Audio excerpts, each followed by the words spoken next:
More stories out of Shanghai. The city was recently hit very badly by heavy smog that was at the beginning of this month. It brought down visibility just to a few dozen meters. It delayed flights and most importantly, it harmed the health of its residents.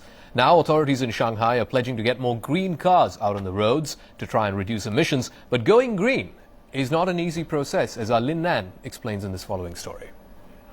A convenient way to travel, a symbol of social status, or a shiny consumer good. However you define the car, it's something most of us can't live without in modern life. But its downside is easy to see. Shanghai suffered one of the worst air pollutions at the beginning of December. Promoting green vehicles to reduce carbon emissions has never seemed so important and urgent to the city.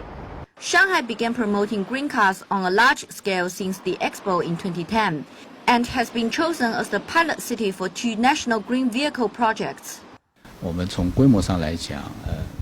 Now there are more than 2,000 green vehicles in Shanghai, including full electric, supercapacitor, hybrid electric, and fuel cell vehicles. However, this pace is falling far behind the city's plan.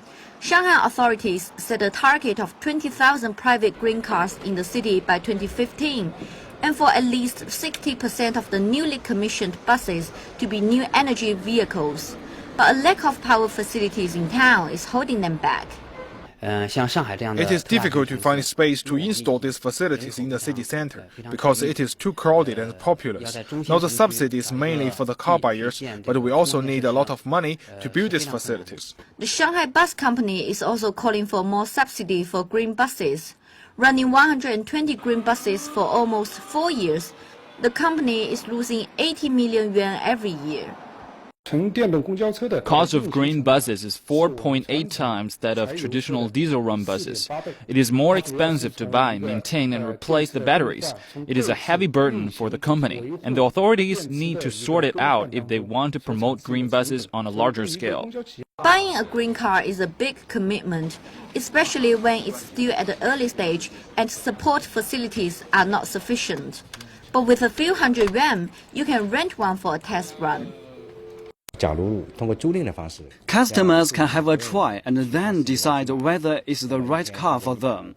These cars are quite popular.